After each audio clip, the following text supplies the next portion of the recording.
Welcome to my channel Ravi பவோ astro TV வாழ்வின் அடையாளம். இந்த யூடியூப் சேனலை கண்டு மகிழுங்கள். ஜோதிட சிறப்பு கருத்தரங்கிற்காக வேலூரிலிருந்து, வேலூர்னா அது ராயவேலூர் தான், அந்த ராயவேலூர்லேருந்து இவ்வளோ தூரம் நமக்காக வந்து சிறப்பிக்கும் அவரை இதற்காகவே ஒரு முறை என்னை பொறுத்த வரைக்கும் பாராட்டலாம். அவர் வந்து எனக்கு ஒரு 10 நிமிஷம் டைம் கொடுங்க, நான் பேசிட்டு நான் கிளம்புறேன் அப்படிங்கிறாரு. அவர் இப்போ கிளம்புனா தான் வீட்டுக்கு 11:30 மணிக்கு போக முடியும். அதனால் அவருக்கு வந்து திரு கோவிந்தராஜ் ஐயா அவர்களை பேச வருமாறு அன்புடன் அழைக்கிறேன். பேசுங்க. இந்த ஒரு நல்ல தருணத்தில் வாய்ப்பு கொடுத்த அனைவருக்கும் நன்றி. அகத்தியர் ஜோதிட வித்யாலயா அறக்கட்டளையின் ரவிக்குமார் ஐயா அவர்களுக்கும் அதனுடைய நிர்வாகிகளுக்கும் இந்த பிரபஞ்சத்திற்கும் இங்கு அமர்ந்திருக்கும் ஜோதிட ஆசான்களுக்கும் ஜாம்பவான்களுக்கும் ஜோதிடர்களுக்கும் என்னுடைய முதற்கண் நன்றியையும் வணக்கத்தையும் தெரிவித்துக் கொள்கிறேன். ஐயா வந்து கொஞ்சம் நிறைய டைம் கொடுப்பாரு, நிறைய கருத்துக்களை நமக்கு தெரிஞ்சதை சொல்லலாம், மற்றவங்க சொல்கிறதையும் நம்ம கேட்டுக்கலான்னு வந்தேன். இது வந்து என்ன சொல்கிறது, தீபாவளி பட்டாசு மாதிரி வெடிக்கிற மீட்டிங்காக மாறிட்டதுனால கொஞ்சம் கொஞ்சமாக பேசிக்கலாங்க. இப்போது நம்ம சுந்தரராஜன் ஐயா ஒரு கருத்து சொன்னாருங்க. நாம் எல்லாருமே பிறந்திருக்கிற ஒவ்வொருத்தரும் ஏதோ ஒரு கர்மாவை கழிக்கிறதுக்காக தான் இந்த பூமியில் பிறந்திருக்கோம் அப்படின்ற தகவலை வந்து சொன்னார்.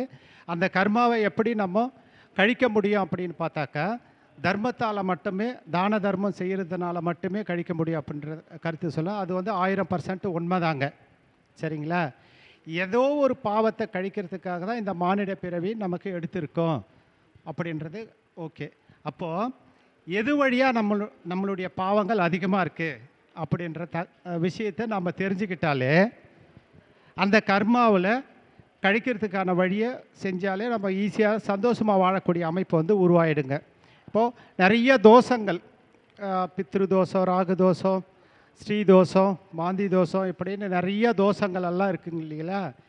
இது மாதிரி இந்த தோஷங்களில் எல்லாம் விட மிக கடுமையான கஷ்டத்தை கொடுக்கக்கூடிய, விளைவை கொடுக்கக்கூடிய ஒரு தோஷம்னு சொல்லிட்டு முடக்கு தோஷம் அப்படின்னு சொல்கிறாங்க. நிறைய பேருக்கு உங்களுக்கு தெரியாத விஷயங்கள் கிடையாது இது.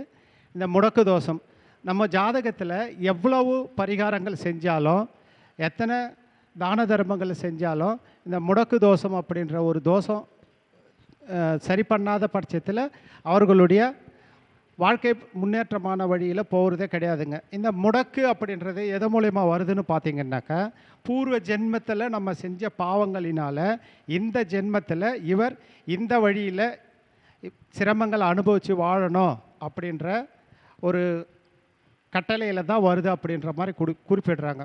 அப்போ இந்த முடக்கு 12 பாவகத்தில் எந்த பாவகத்தில் வருதோ அந்த பாவகம் வந்து அவங்களுக்கு வேலை செய்யாது.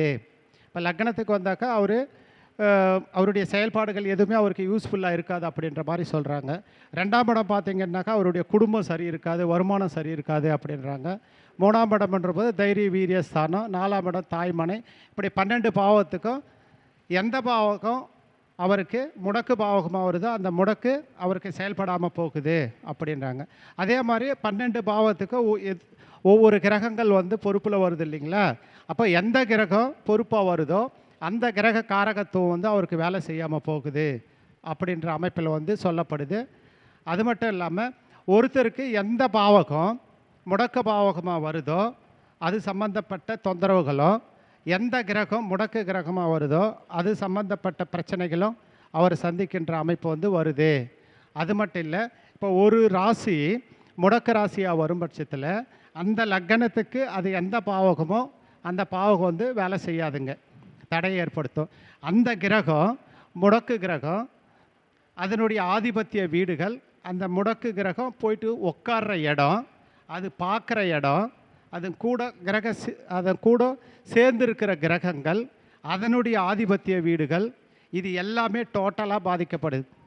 பாருங்கள், இப்போ ராகு தோஷம் அப்படின்னு சொன்னாக்கா அந்த ராகுவால் அது எந்த பாவகத்தில் இருக்குது அது மட்டும்தான் இருக்குது. ஆனால் இந்த முடக்க தோஷத்தால் என்ன நடக்குதுன்னு பார்த்தீங்கன்னாக்கா, அந்த முடக்கு ராசி பாதிக்கப்படுது, ராசிநாதன் பாதிக்கப்படுறாரு, ராசிநாதன் போயிட்டு உட்கார்ற இடம் பாதிக்கப்படுது, அதன் கூட கிரக சேர்க்கையில் இருக்கிற கிரகங்கள் பாதிக்கப்படுது. அப்படி பார்த்தீங்கன்னா ஒரு 4 கிரகம் பாதிக்கப்பட்டாலே, இப்போ குரு 2 வீடு, புதன் 2 வீடு, அதுக்கப்புறம் சூரியன்னா 1 வீடு, செவ்வாய் 2 வீடு, இப்படி பார்த்தீங்கன்னாக்கா 12 பாவகத்தில் ஒரு 6-7 பாவகம் வந்து நமக்கு வேலை செய்யாமல் போயிடும்.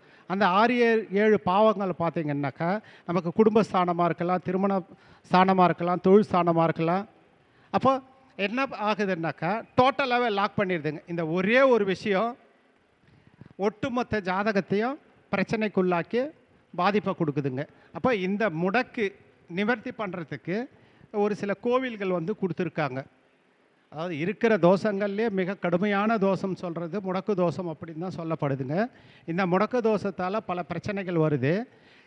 மற்ற ஜாதக ரீதியான பரிகாரங்கள் செய்கிறது மூலயமாவும், கோவில் சார்ந்த விஷயங்கள் செய்கிறது மூலயமாவும் கிடைக்கக்கூடிய பலன்களை கூட இந்த முடக்கு தோஷம் தடுக்குது அப்படின்ற வகையில் சொல்லப்படுதுங்க.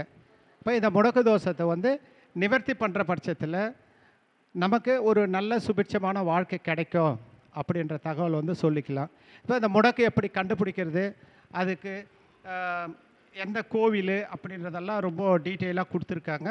இந்த முடக்கு எப்படி கண்டுபிடிக்கலாம், அதாவது முடக்கு ராசியை கண்டுபிடிக்கிற விஷயத்தை மட்டும் ஒரு தகவலை மட்டும் சொல்லிக்கிட்டுருங்க. பாருங்கள், ஒருவர் பிறந்த ஜாதகத்தில் சூரியன் என்ற நட்சத்திரம், சூரியன் எந்த நட்சத்திரத்தில் இருக்கிறாரோ அந்த நட்சத்திரத்திலிருந்து மூலம் வரைக்கும் எண்ணிட்டு போனங்க. சூரியன் நின்ற நட்சத்திரத்திலிருந்து மூலம் வரை எண்ணிட்டு போகும்போது அது எத்தனை எண்ணிக்கையிலே வருதோ, 10 வரலாம், 11 வரலாம், 5 வரலாம், 7 வரலாம், இப்படி எத்தனை எண்ணிக்கையில் வருதோ அந்த எண்ணிக்கையை பூராடத்திலிருந்து எண்ணிட்டு போகும்போது அந்த எண்ணிக்கை எந்த நட்சத்திரத்தில் முடியுதோ அதுதான் அந்த முடக்கு நட்சத்திரம். அந்த முடக்கு நட்சத்திரம் எந்த 12 ராசிகள் இருக்கு இல்லைங்களா, 12 ராசியில் அந்த முடக்கு நட்சத்திரமாக வந்த நட்சத்திரம் எந்த ராசியில் விழுதோ அதுதான் முடக்கு ராசி. அதே மாதிரி அந்த ராசி நாதன் யாரோ அவர் தான் முடக்கு கிரகம். அந்த முடக்கு கிரகம் அதனுடைய ஆதிபத்திய வீடுகள் கூட சேர்ந்த கிரகம், பார்க்கின்ற கிரகம், இது எல்லாமே பாதிப்படைங்க.